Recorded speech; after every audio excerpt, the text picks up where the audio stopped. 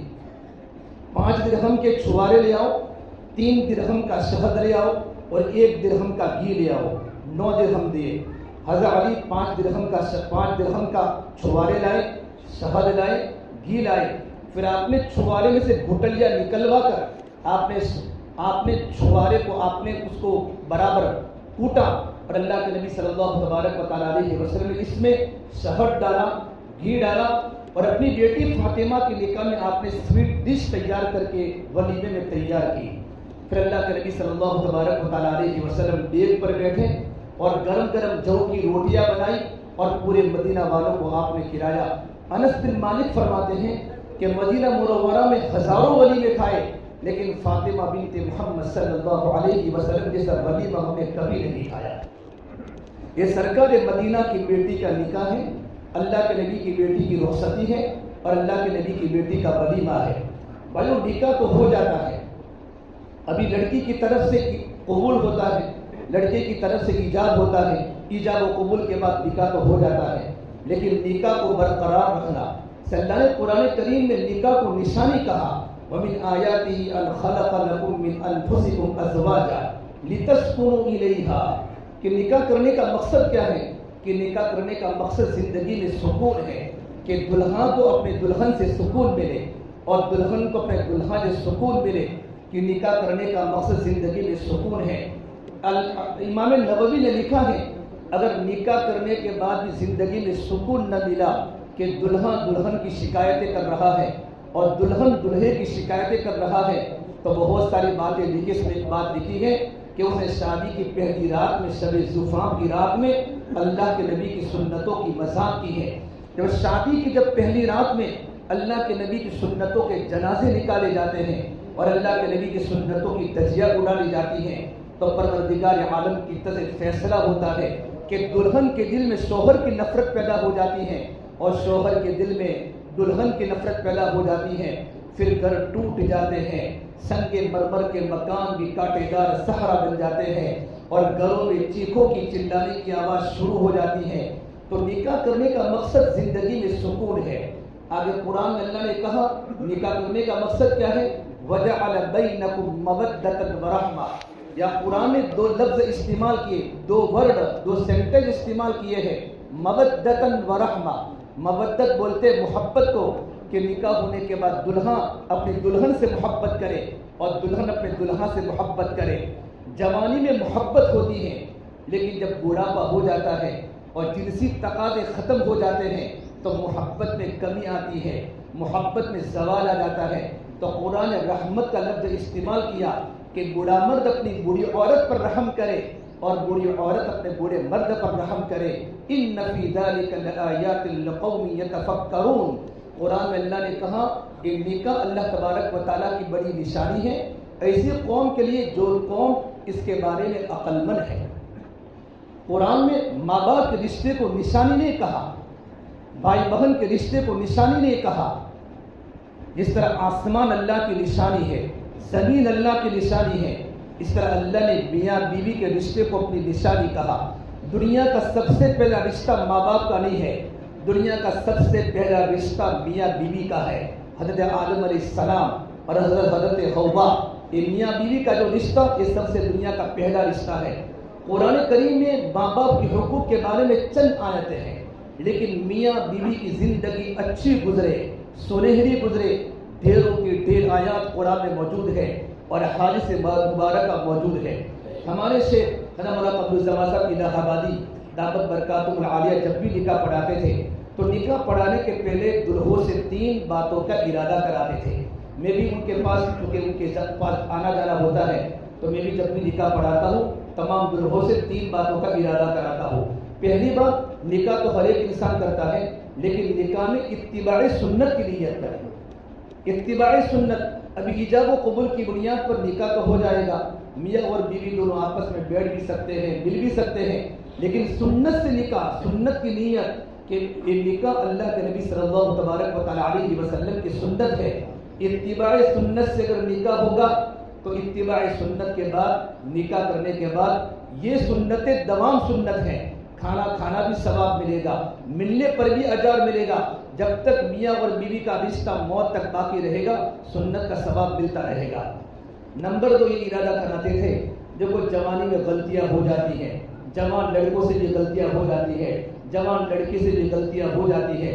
اب آگے فرمایا اللہ کے نبی صلی اللہ تبارک و تعالیٰ علیہ وسلم کی حدیث کا بھی خلاصہ ہے کہ اب نکاح ہونے کے بعد اللہ تبارک و تعالیٰ کی بڑی نعمت عورت کے نکاح میں آنے کے بعد اب ہم پکا ارادہ کریں ہماری جسم سے کوئی گناہ نہیں ہوگا، ہمارا آنکھوں کا دیکھنا صحیح ہوگا، ہمارا دل کے خیالات صحیح ہوں گے، ہمارا کانوں کا سننا صحیح ہوگا۔ سب سے بڑا متقی وہ انسان ہے جو اپنی بیوی سے محبت کرے، جو جتنی بیوی سے زیادہ محبت کرے گا اس کا دل غیر کی طرف نہیں جائے گا، اس کی تقوی کی علامت ہے۔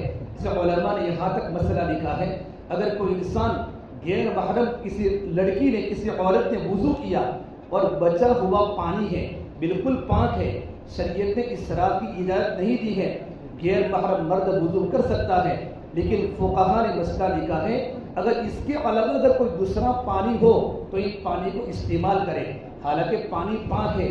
کیوں کہ شریعت نے بریک لگائی ہے۔ ہو سکتا ہے غیر محرم لڑکی نے اگر کوئی پانی سے وضو کیا ہے یا غسل کیا ہے، اگر تم نے اس کے بچے ہوئے پانی سے اگر تم نے وضو کیا یا غسل کیا اور دوران غسل اور دوران وضو تمہارا دل کے خیالات اس غیر محرم بچے کی طرف ہو گیا تو تمہیں ذہنی زنا کا گناہ ہوگا۔ شریعت تو یہاں تک بریک لگاتی ہے۔ نمبر 3 جو ہمیں نیت کرنی ہے کہ اللہ تبارک و تعالیٰ ہمیں نیک صالح اولاد عطا فرماوے، تقصیر امت اولاد جب بھی اللہ تبارک و تعالیٰ دے سب سے پہلے ہم اپنے اولاد کو دین پڑھائیں گے پھر بعد میں دنیا پڑھائیں گے۔ نبیوں نے اللہ تعالیٰ سے اولاد جو مانگی ہے نیک اولاد مانگی، رب هب لی من لدنک ذریۃ طیبہ، رب هب لی من الصالحین۔ میں ایک بار فتح واڑی میں جا رہا تھا، یہی کہیں ایک لڑکا اپنی ماں کو مار رہا تھا رات کو، اس کی بڑی ماں نے مجھے یوں کہا مولوی صاحب جب رات کو پی کر آتا ہے میرے گھٹنے توڑ دیتا ہے، میرا بیٹا جب پیدا ہوا تھا میرے محلے میں پیڑے تقسیم کیے تھے، میں نے پورے محلہ والوں کی میں نے دعوت کی تھی، آج جوان لڑکا پینے کا عادی بن چکا ہے، جب رات کو گھر پر آتا ہے اس کی بیوی چھپ جاتی ہے، اس کے بچے چھپ جاتے ہیں، میں بوڑھی ماں ہوں جب اس کے سامنے جاتا ہوں مجھے میرا بیٹا لکڑی سے مارتا ہے۔ یہ اولاد تو ہے نیک اولاد نہیں ہے۔ اللہ سے نیک اولاد کی دعا مانگے، رب هب لی من الصالحین، رب هب لی من لدنک ذریۃ طیبہ۔ میرے بھائی میں 2 باتیں بات کر کے بات کو ختم کرتا ہوں۔ اللہ کے نبی صلی اللہ تبارک و تعالیٰ علیہ وسلم نے میاں بیوی کا رشتہ مضبوط کیسے بنے اور میاں بیوی میں محبت قائم کیسے ہوئے اس کے لیے کچھ شریعت میں اصول بتایا گئے۔ سب سے پہلی بات مرد کی ذمہ داری گھر کے باہر کے کاموں کی ہے، عورت کی ذمہ داری گھر کے کاموں کی ہے۔ مسند الرزاق میں لکھا ہے ماں عائشہ فرماتی میرے آقا سرور کونین سرکار دو عالم صلی اللہ تبارک و تعالیٰ علیہ وسلم جب گھر میں تشریف لاتے تھے تو میرے آقا اپنے جوتے کا تسمہ خود گانٹتے تھے، میں روٹی پکاتی تھی تو میرے نبی لکڑیوں کو چولہے میں تندور میں خود ڈالتے تھے، اپنی بیوی کا ہیلپ کرتے تھے، اپنی بیوی کا تعاون کرتے تھے، اس سے عورت کے دل میں شوہر کی محبت پیدا ہو جاتی ہے۔ نمبر 2 میاں اور بیوی کے رشتے کو مضبوط کرنے کا دوسرا عمل یہ ہے کہ ہم بیوی کے سامنے محبت کا اظہار کریں۔ محبت ایک تو محبت ہوتی ہے، نکاح کے پہلے تو محبت کا اظہار ہوتا ہے، میسج چلتے ہیں، چیٹنگیں چلتی ہیں، لیکن نکاح ہونے کے بعد محبت تو ہوتی ہے۔ خالی محبت دل میں رکھنا کافی نہیں ہے، محبت کا اظہار کرنا کہ میں تجھ سے محبت کرتے ہو، اور لڑکی یوں کہے کہ میں آپ سے محبت کرتی ہوں۔ اظہار محبت کرنے سے محبتیں بڑھتی ہیں۔ ماں عائشہ فرماتی میرے آقا صلی اللہ تبارک و تعالیٰ علیہ وسلم جب گھر میں انٹر ہوتے آپ اپنے منہ کو صاف کر کے مسواک کر کے آتے تھے، سلام کر کے آتے تھے۔ اللہ کے نبی کی مسجد کی زندگی کیسی تھی؟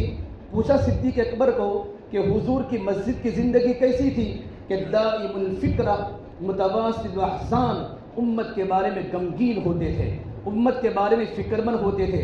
ماں عائشہ کو پوچھا حضور کی گھر کی زندگی کیسی تھی؟ کہ کان ضحاکا و بساما، جب میرے سرکار گھر میں داخل ہوتے تھے مسکرا کر داخل ہوتے تھے، گھر میں بچوں سے مذاق کرتے تھے، عورتوں سے دل لگی کی باتیں کرتے تھے۔ سرکار مدینہ امام الانبیاء جبرائیل جیسا فرشتہ جن کی ملاقات میں فخر محسوس کر رہا ہو، اتنے بڑے نبی اپنی عورتوں سے مذاق کر رہے ہیں، مسکرا کر داخل ہوتے تھے، سلام کر کے داخل ہوتے تھے، منہ میرے نبی کا پسینہ بھی خوشبو تھا تب بھی آپ مسواک کر کے داخل ہوتے تھے تاکہ بیویوں سے ملاقات کرنی ہے۔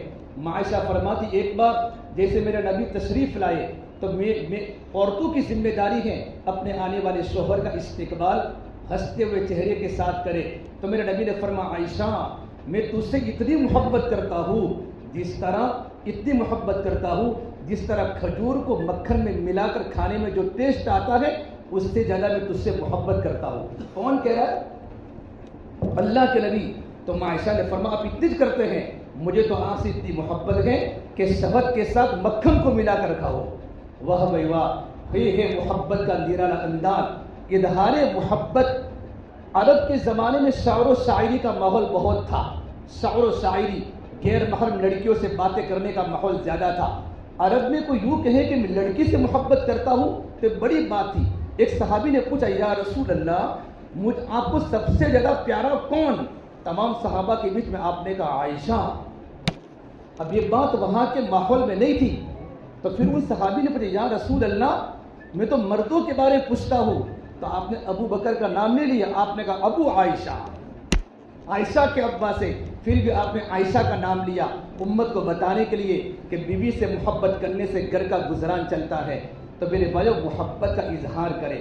نمبر 3 کہ عورت کی رائے کا احترام کرے۔ رائے کو قبول کرنا نہ کرنا یہ ضروری نہیں ہے، لیکن عورت کوئی گھر میں رائے دے تو عورت کی بات کو کاٹے نہیں، عورت کی رائے کا احترام کرنا، قبول کرنا نہ کرنا یہ تو موقع کے مطابق ہوتا ہے۔ اللہ کے نبی صلی اللہ تبارک و تعالیٰ علیہ وسلم بھی اپنے عورتوں کی رائے کا احترام کرتے تھے۔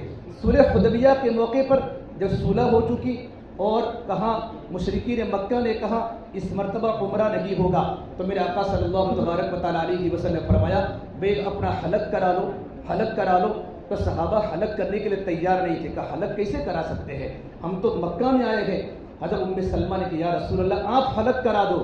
جیسے میرے نبی نے حلق کرایا تمام صحابہ کرام نے حلق کرا دیا۔ چوتھی بات، بس اس کے بعد بات کو ختم کرتا ہوں، اگر کوئی عورت تم کو یوں کہے کہ تم اس کی طرف دیکھو مت، اس سے تم بات مت کرو، عورت تم پر شک نہیں کرتی، عورت کی غیرت ہوتی ہے۔ یہ خلفائے راشدین میں بھی تھی، یہ اللہ کے نبی کی بیویوں میں بھی تھی۔ ایک بار میرے آقا صلی اللہ تبارک و تعالیٰ علیہ وسلم جنازے کی نماز پڑھا کر گھر پر تشریف لائے تو آپ کے سر میں درد ہوا، کہا عائشہ میرے سر میں درد ہے۔ تو حضرت عائشہ نے کہا میرے سر میں درد ہے اس لیے آپ کے بھی سر میں درد ہو گیا، یہ نبی کی بیوی کہتی ہیں۔ تو آپ نے آگے کی بات فرمائی، ابن ماجہ کی روایت ہے کہ عائشہ اگر تو دنیا سے چلی جائے گی میں تجھے کفن بھی دوں گا، تیری نماز جنازہ پڑھاؤں گا۔ تو عائشہ کیا کہتی ہے آگے، یہ بات تو ٹھیک ہے، یہ تو میرے لیے بڑی خوش قسمتی کی بات ہے، لیکن اسی دن وَعَرَسْتَ فِي بَيْتِي میرے گھر پر اور بیوی کے ساتھ آپ سو جائیں گے، لا حول ولا قوت الا باللہ۔ یہ حضرت عائشہ کی غیرت ہے، عورتوں میں غیرت ہوتی ہے۔ ہم عورتوں کی اس طرح کی باتوں پر کبھی بھی ہم عورتوں کو نہ مارے نہ کوٹے، یہ بہت بڑی اللہ تعالیٰ کی نعمت ہے۔ پروردگار عالم ہمارے ان نکاح کو قبول فرماوے، ان نکاحوں میں اللہ تعالیٰ برکت عطا فرماوے، اور جو باتیں کہی گئی ان کے مطابق زندگی گزارنے کی پروردگار عالم ہمیں توفیق عطا فرماوے۔